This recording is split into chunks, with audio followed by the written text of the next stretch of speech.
Shalom, selamat pagi jemaat dikasih Tuhan. Kembali pagi hari ini kita berjumpa lagi dalam renungan pagi.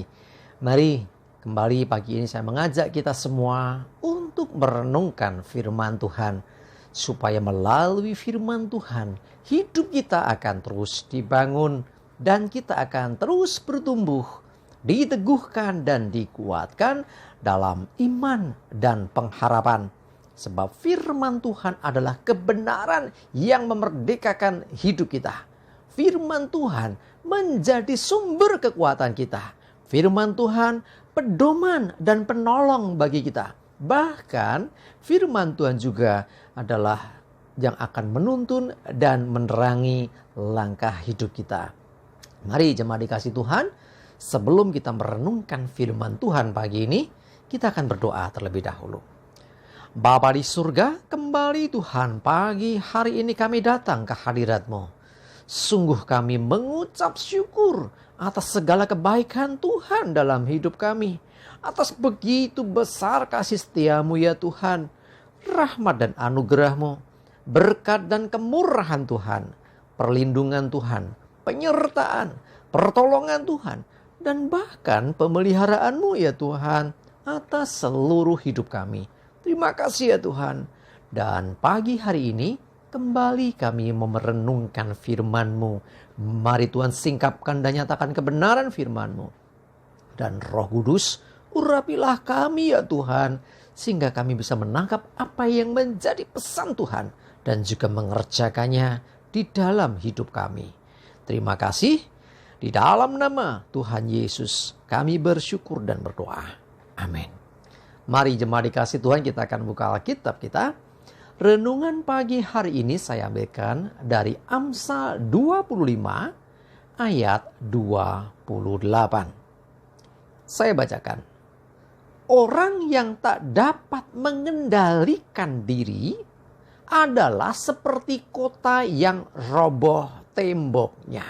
Jemaat dikasih Tuhan, pengendalian diri atau bisa dikatakan penguasaan diri adalah hal yang sangat penting untuk kita bisa lakukan. Apapun situasinya. Ya, jadi ketika menghadapi situasi tertentu kadang-kadang orang lepas kontrol. Ya, kadang-kadang pengennya membalas sesuatu. Ya, kita diperlakukan gak adil, mungkin kita gak salah, dituduh salah dan sebagainya. Pengen segera bela diri, pengen ngamuk gitu kasarnya kadang ya. Kalau udah orang dikuasai, emosinya udah tak terkendali, akhirnya orang melakukan apa saja. Tetapi seringkali terjadi yang namanya penyesalan kemudian. Ada begitu banyak orang yang terjebak ya karena nggak bisa mengendalikan diri, akhirnya bertindak ceroboh. Ya, yang terjadi adalah penyesalan di kemudian hari.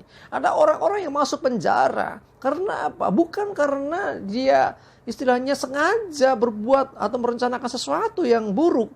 Tadinya enggak sih, tetapi begitu menghadapi situasi kejepit, kepepet, akhirnya bertindak di luar kendali. Ya, ada banyak kasus orang-orang masuk penjara karena kasus ya penganiayaan misalnya. Ya, karena apa? Lepas kontrol waktu itu. Ya, saat terjadi sesuatu yang menimpa dirinya.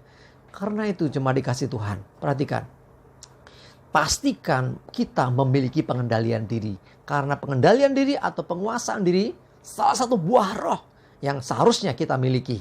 Karena itu pastikan menghadapi apapun, situasi sebesar, sesulit, serumit apapun, ya, dalam kondisi terjepit sekalipun, dalam kesesakan seperti apapun, selalu tenang dulu. Ya, tetap kuasai dirimu. Jangan sampai kita bertindak ceroboh, jangan sampai kita bertindak salah gara-gara tidak bisa menguasai diri. Ya, dikatakan orang yang tidak dapat mengendalikan diri seperti kota yang roboh temboknya. Tembok buat sebuah kota pada masa lalu itu adalah satu bagian penting untuk pertahanan diri bagi kota itu. Ya, jadi musuh akan kesulitan menguasai kota, menyerang kota ketika temboknya masih berdiri. Nah, tetapi kalau tembok sudah rubuh, sudah roboh, sudah runtuh, maka pertahanan diri dari kota itu terbuka lebar. Sehingga musuh mudah masuk, mudah mengalahkan kota itu.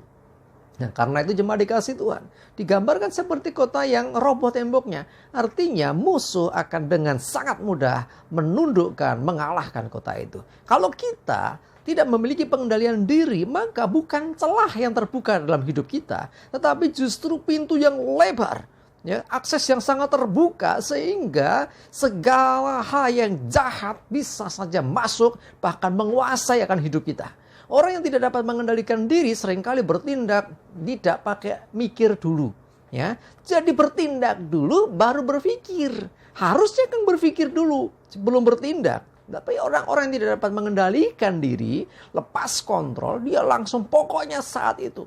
Dia lampiaskan kekesalan, dia lampiaskan kejengkelannya, ketidakpuasannya, kekecewaannya.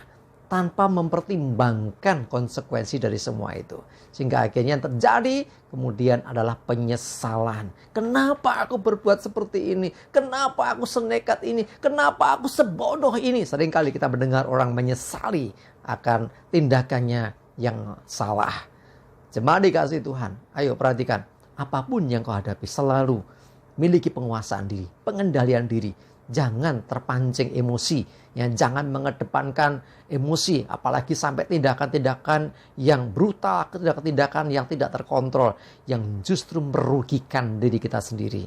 Saya mengajak kita semua, ya, minta selalu pimpinan Tuhan, minta Roh Kudus, minta hikmat Tuhan saat menghadapi sesuatu. Sebelum bertindak, coba minta pertimbangan Tuhan. Jangan hanya sekedar ingin melampiaskan kekesalannya, akhirnya kita justru mengalami masalah yang serius. Jadi sesungguhnya kita di posisi yang benar bisa menjadi orang yang bersalah ketika tidak ada pengendalian diri. Ya, mari kita harus berbeda dengan dunia. Dunia mungkin penuh dengan kebrutalan, dengan hal-hal yang dimana mereka bertindak semaunya. Tetapi kita sebagai orang percaya harus berbeda, miliki pengendalian diri. Orang yang dapat mengendalikan diri adalah orang yang akan bertindak secara bijaksana, ya, tidak ceroboh, ya. Jadi kita dijauhkan dari segala problem atau permasalahan serius di kemudian hari. Amin, kita berdoa. Bapa di surga, terima kasih untuk firman-Mu pagi ini yang mengingatkan kami betapa pentingnya untuk kami bisa mengendalikan diri, menguasai diri dalam segala keadaan. Bahkan keadaan yang sulit sekalipun. Mungkin hati kami kesal, mungkin ada kekecewaan. Tetapi biarlah kami tetap dalam penguasaan diri. Roh Kudus pegang kendali akan hidup kami. Sehingga kami tidak bertindak sembrono. Sehingga kami tidak bertindak ceroboh yang akhirnya justru merugikan kami sendiri. Tolong kami Roh Kudus sertai kami hari ini. Sehingga kami memiliki pengendalian diri yang baik. Sehingga dijauhkan dari segala permasalahan yang lebih sulit dan berat. Terima kasih Tuhan. Mohon pimpinan dan penyertaan-Mu. Jauhkan celaka dan mara bahaya. Biarlah damai, sejahtera dan berkat Tuhan senantiasa menyertai hidup kami. Terima kasih. Dalam nama Tuhan Yesus kami bersyukur dan berdoa. Amin. Mari jemaat dikasih Tuhan. Yuk tetap semangat terus. Maju terus dalam iman dan pengharapan. Selamat beraktivitas. Tuhan Yesus memberkati kita semua. Amin.